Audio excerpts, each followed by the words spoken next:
first came over at Jagiellonia, I was shortlisted to be in the Player of the Year, but I didn't make it. I didn't make it off the shortlist. I only stayed on the shortlist. That I might be one of them, but I went to the awards anyway. They're not cutting me out so easy, so I'm going to the awards. And he was there for the International Player of the Year, and I remember seeing him behind the stage. There was like any little intermission or break, he was down doing sit-ups and push-ups. He was like obsessed with What a guy. his body, and that's why he's Lewandowski. Yeah, exactly. It's you know, more professional than Cristiano Ronaldo, I think. Yeah. You have to be fully And afterwards professional. he finished it and he said, "Bet you Ronaldo doesn't do that." I said, Muszę wam się przyznać, że długo czekałem na nagranie tego odcinka, bo dzisiaj naszym gościem będzie absolutnie jeden z moich ulubionych piłkarzy z polskiej ekstraklasy, no i człowiek o wielu obliczach tak naprawdę. Moi drodzy, teraz specjalnie dla was, prosto ze słonecznego Płocka, DJ Sueno, czyli Kilian Sheridan.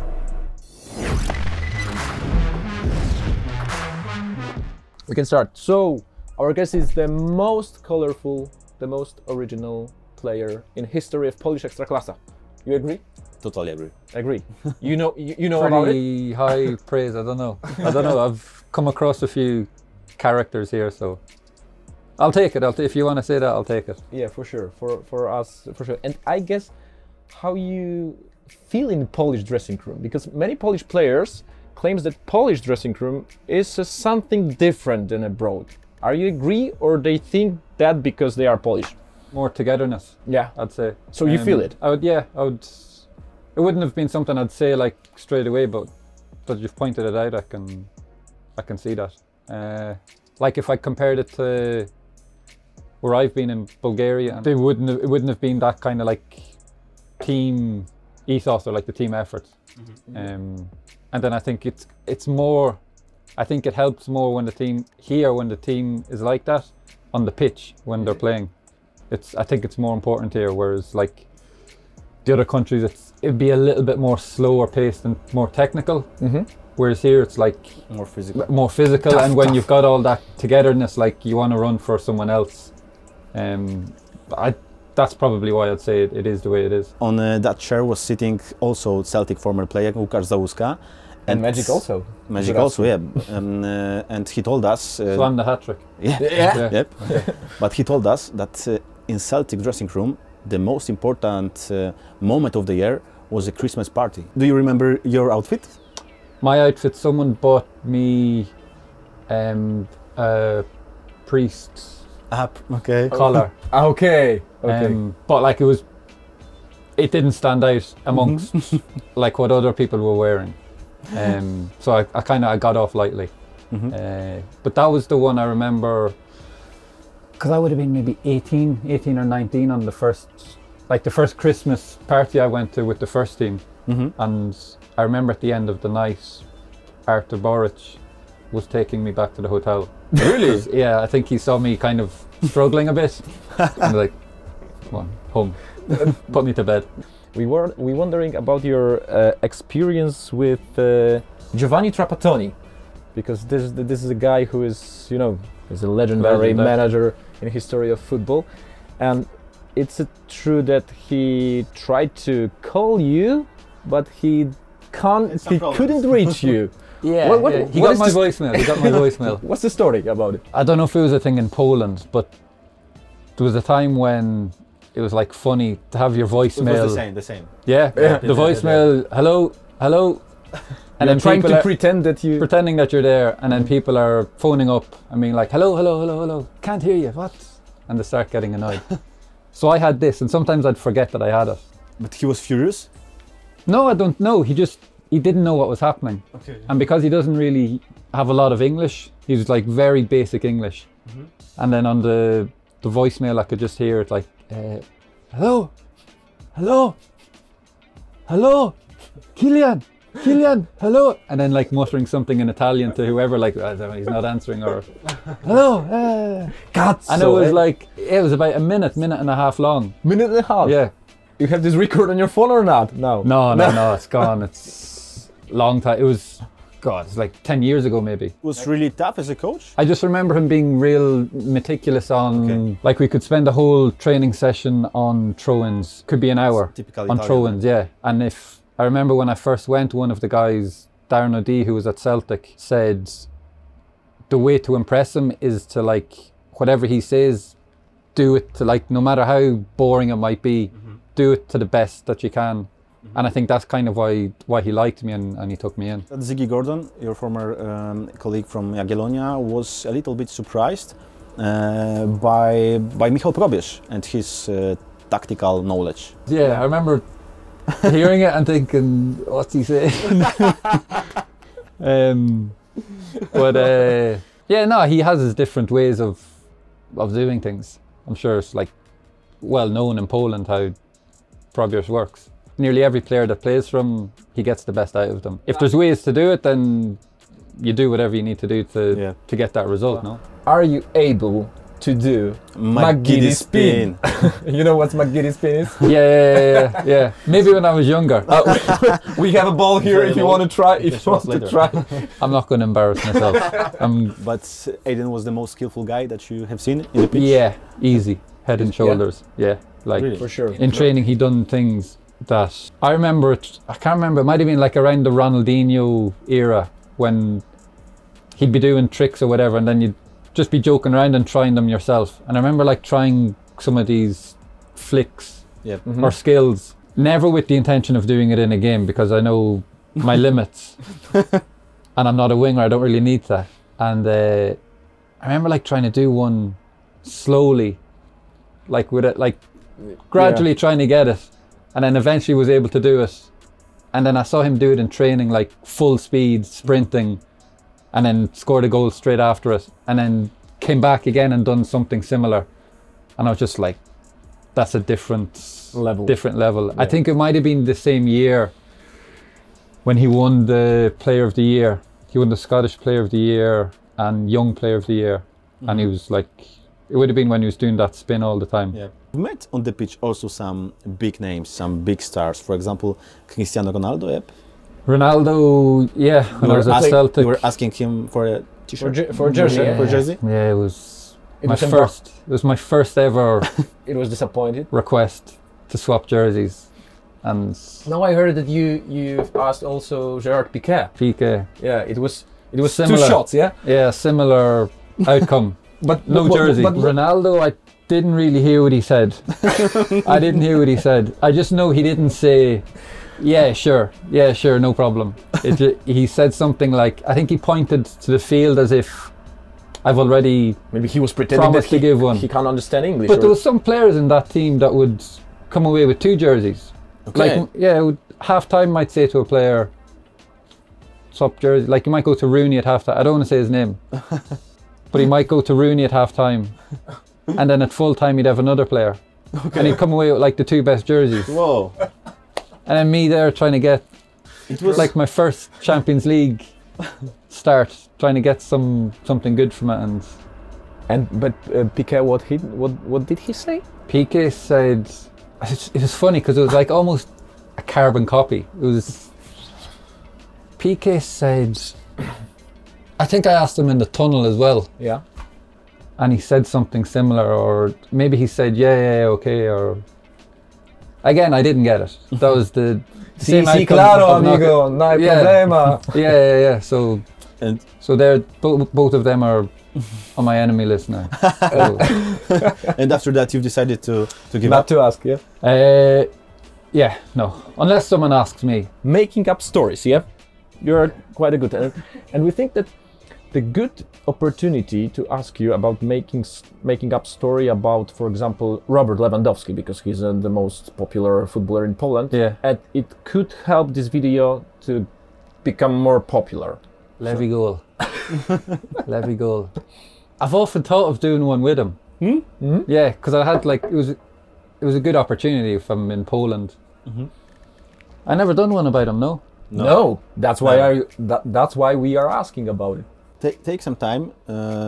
You can tell us, for example, which was the most funny for you later, when you were reading, for example. My favorite one was the Raheem Sterling.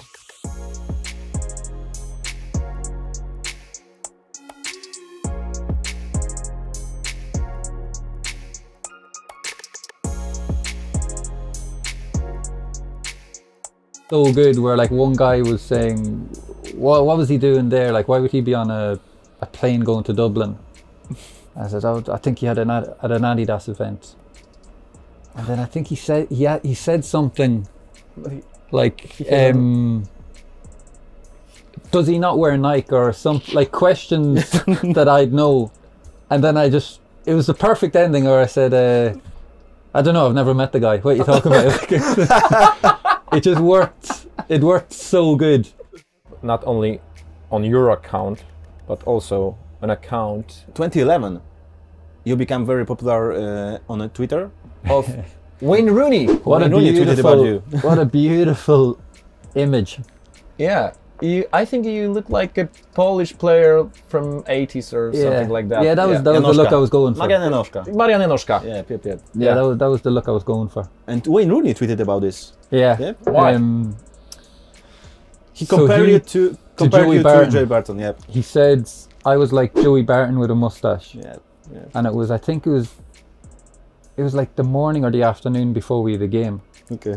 And I just remember, I think it might have been Jody Morris at the time, came over and he was like, Wayne Rooney just tweeted a picture of you. What? It's Marian Noszka. He's wearing it a bit better, yeah. Yeah, he's putting mine to shame there. Not the only time when you become very popular on the social media, because the other picture... Yeah, we got another picture, which is, I don't know... It's from BBC. And this is a bravery, yep, above and beyond. And I ask as Irish guys, what's the story for? What's the story here? Yeah.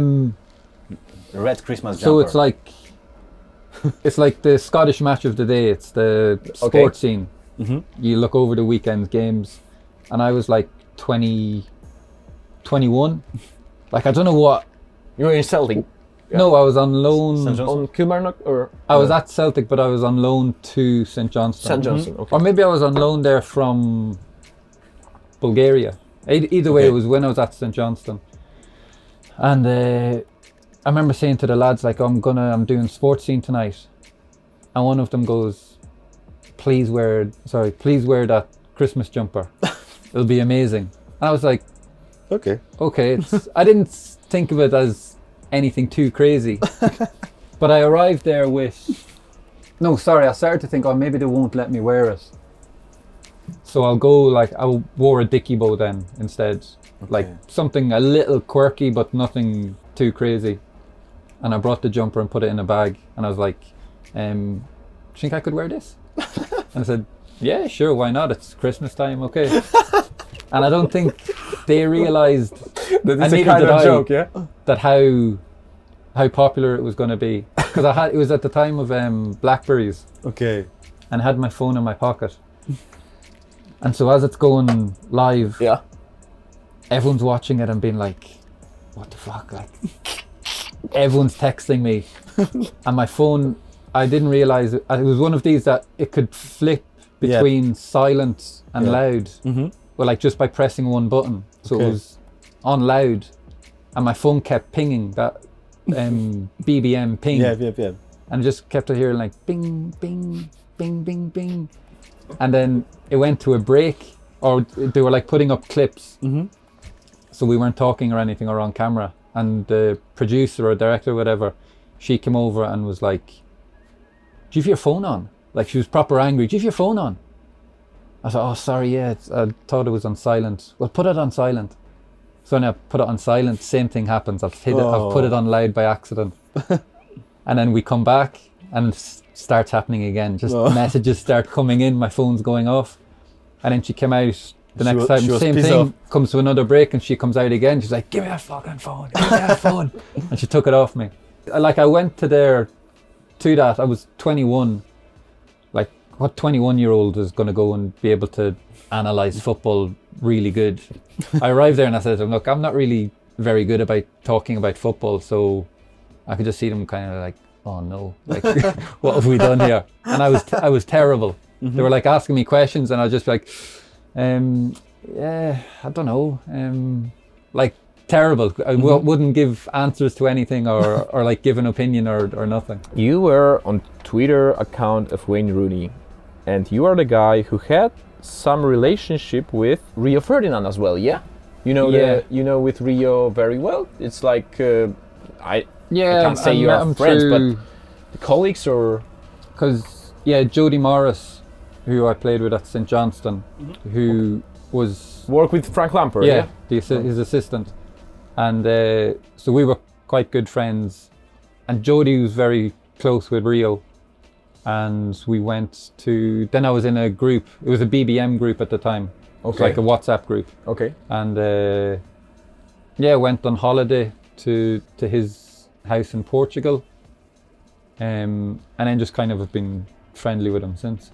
Is you kind of funny guy as well, or really like calm, like no, just like a normal guy, normal guy. Once you get over like, wow, that's Rio Ferdinand. Yeah, exactly. then you're like, hey, he's just a normal guy. Yeah. Like, And which pundit is your favorite in Great Britain? I'm gonna have to say, for entertainment, it's Roy Keane. Yeah. It's Roy Keane. It's what I was saying before. It's like, if you disagree with him, you have to acknowledge that it's entertaining when he's talking. He's funny. I think I've never met him. I'd love to. Don't know if I'd love to meet him because he'd probably hate me, but I think he's really funny. I think he must be really, really funny. And he has a natural charisma, absolutely. Classic Polish football players are not doing, you're a vegan, you were a vegan, you did podcasts. I'd say it's a lot more now. Yeah, maybe, but it was a couple of years ago, so it wasn't so popular. You're probably right. Bit of a different sense of humor. I think like once I get to know someone, they think of me completely different to the first time they'll have met me. Like if I go into a dressing room, I'm not one to go in and be like, from the first day, laughing and joking with everyone and being myself. You are not most popular guy in the college, yeah? No. I'll go in and be calm, or not calm. I'll go in and be quiet, like keep to myself, gradually get to know guys, and then like the more comfortable you get, then you start being yourself a bit more, and then you just get to the stage of right, I can just be myself now. You can be yourself when you are singing the song in the first days, yeah. So that's your natural environment, I think. Push me and then just touch me so I can get my satisfaction. Push me and then just touch me.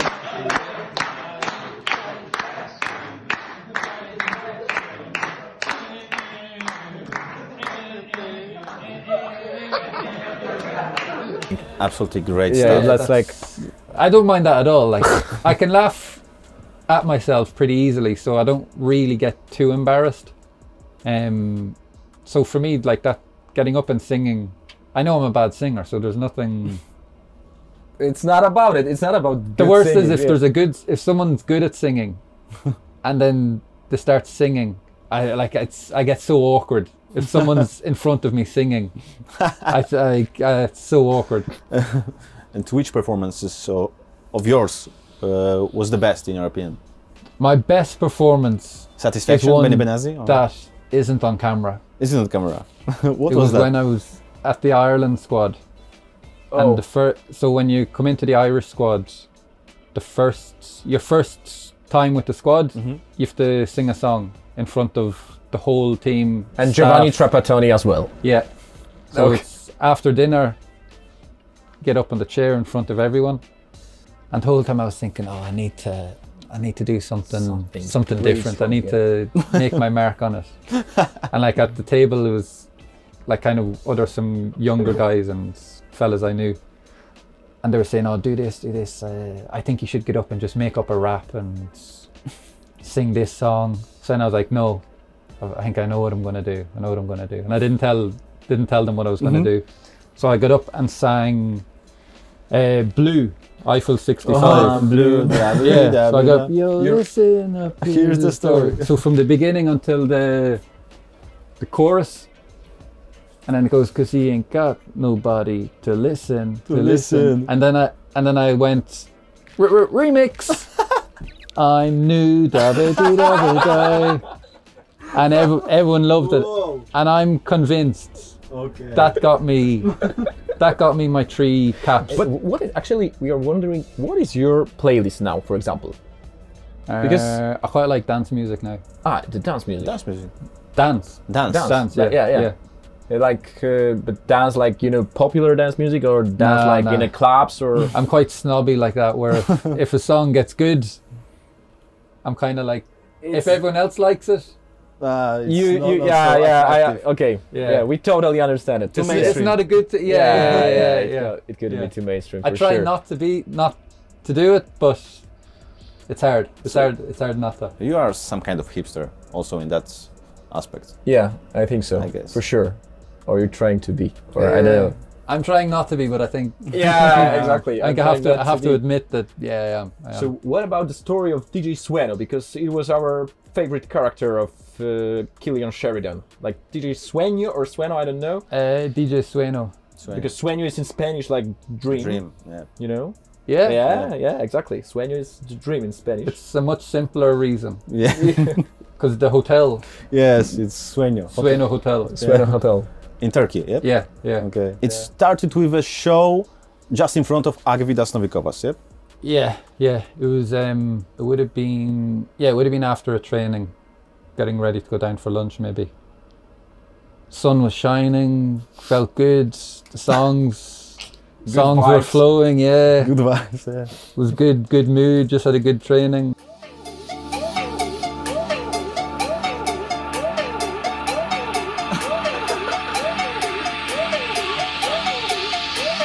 DJ Sueno!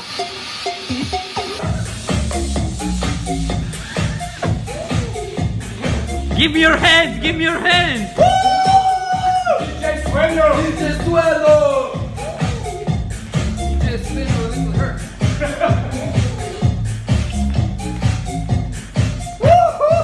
You have to give us a sample. A little bit example, just a piece of. This is it, yeah? Yeah. Look at that stuff. You are well prepared. Yeah. Okay. But whoa, I'm the DJ. I don't dance. The DJ doesn't do the You are dance. performing, like you need to perform like as a DJ.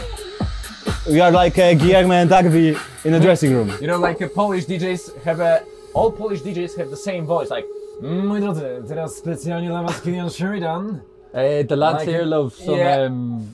What's it called? DJ Schmitek? No. DJ. Dobre wieczór. Dobry wieczór państwu. Dobre wieczór Polska. This one, huh? Zróbcie hałas. Yeah. What? Make some fucking noise. Michalski plays one before the game sometimes.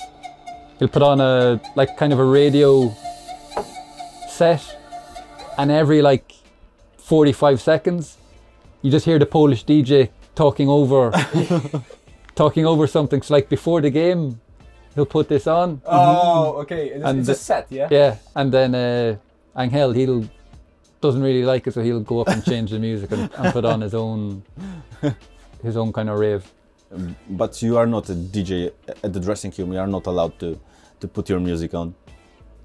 Amount of songs, and then I think they can kind of get a bit sick of it. I know Tomaszek hates my music.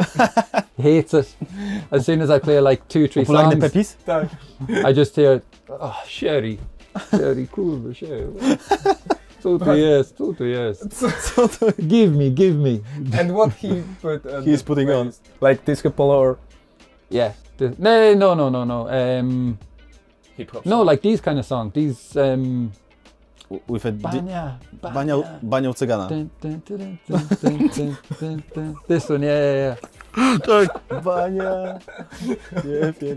That's when I see Goralski, that's the music I think of. That's that's his soundtrack. And as an Irishman, you were playing Gaelic football also? Gaelic football, yeah. Yeah, That was my. You played a lot, yeah? Yeah, that's like my natural sport. Really? So if from when I grew up, you start under 8s. So the way most people would start soccer, being coached from young, I was coached in Gaelic football. It's I never had academy training or anything like that. But the Gaelic football is a mix of the football and rugby stuff, or? Yeah, it's probably the best description for it.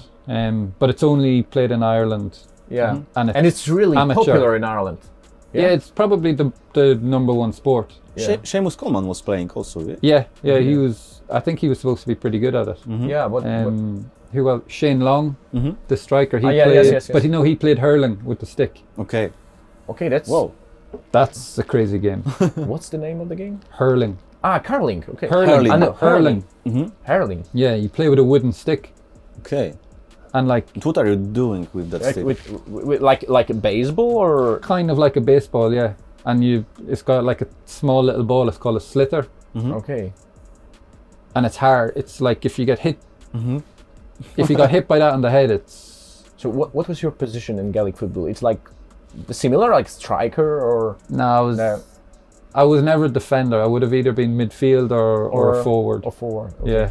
Mam nadzieję, że odcinek z Kylianem Wam się podobał i tak jak Kylian w swoim podcaście powiem Wam, że nie zależy nam teraz na Patronite, na subskrypcjach. Chcemy, żeby po prostu był tutaj dobry vibe i myślę, że udało nam się to osiągnąć. Przez chwilę jak mówił o tym nowym podcaście, który ma robić z tymi 2 gośćmi, myślałem, że chodzi o nas. No ale niestety musimy się obejść smakiem. Dajcie znać, czy Kylian trafia w Wasze gusta, bo jest absolutnie jednym z naszych ulubionych piłkarzy w polskiej ekstraklasie.